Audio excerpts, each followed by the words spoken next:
we can take a topic or a walk. We don't even have to have a topic in mind, and everybody gets to work on their own level.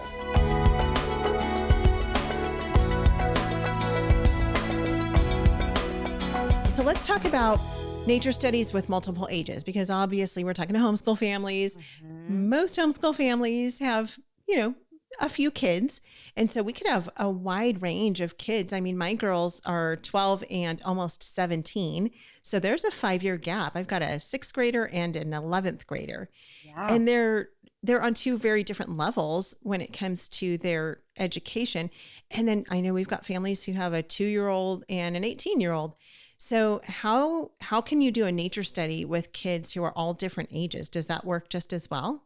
Oh, it absolutely does. In fact, nature study may very well be one of the easiest things to do with multiple ages. The No Sweat Nature Study classes are for 1st through 8th graders. And most people who are skeptical will come to me and say, how are you going to keep a 7th grader busy and a 2nd grader at the same time? That makes no sense. And I say, just give it a go. Because nature study is about a topic. And so we can take a topic or a walk. We don't even have to have a topic in mind, and everybody gets to work on their own level.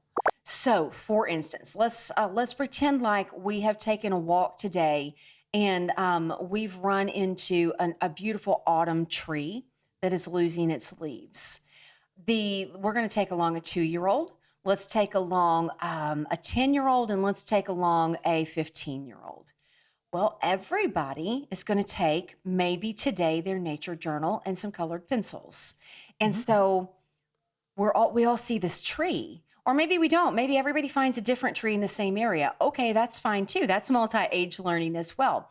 And so everybody says, well, you know what? First today, let's just sketch that tree really quickly. And so your 2-year-old is going to absolutely love to have their own little nature journal and their own colored pencils.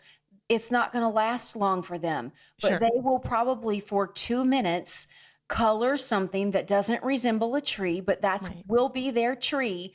And then they get to just cause trouble the rest of the time, which is okay. But no kidding, because your 10-year-old, I think we were taking a 10-year-old and a 15, you can tell them, I'm going to keep walking for a little bit with the 2-year-old. Why don't you guys finish your sketches? And then I want you to notice 3 things that you know about this tree and 3 things you don't know. And then when I come back from walking this little loop, you guys be finished, and then we're going to discuss that.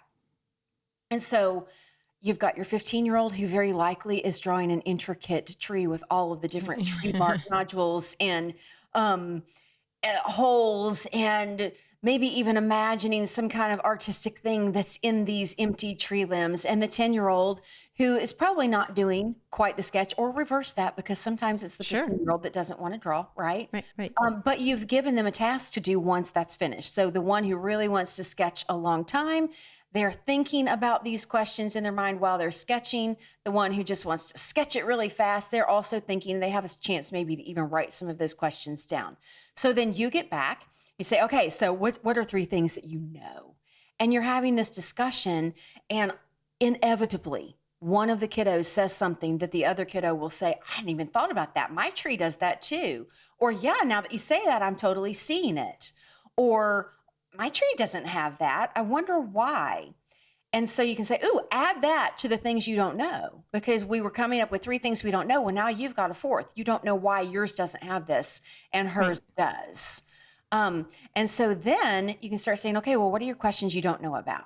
Does anybody here in the group know the answer to that question? Can we look it up really quickly?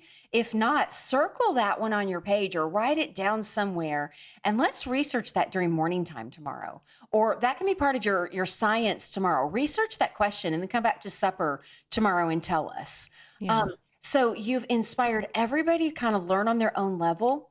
You've inspired them to do what they can to the best of their ability, to use their own insight into something, their own creativity.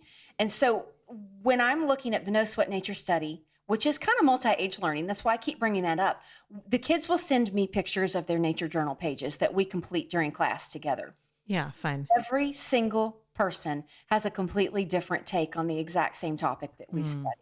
They've keyed in on different things. They have taken different notes. They've drawn different details. And that nature journal page is amazing to each and every single one of them because they took in information that was important to them, something they needed to learn. And it's incredible. I still think that it's incredible. And I've been doing this for years with multi-ages. It's incredible how well it works. Homeschool Insights is sponsored by CTC Math.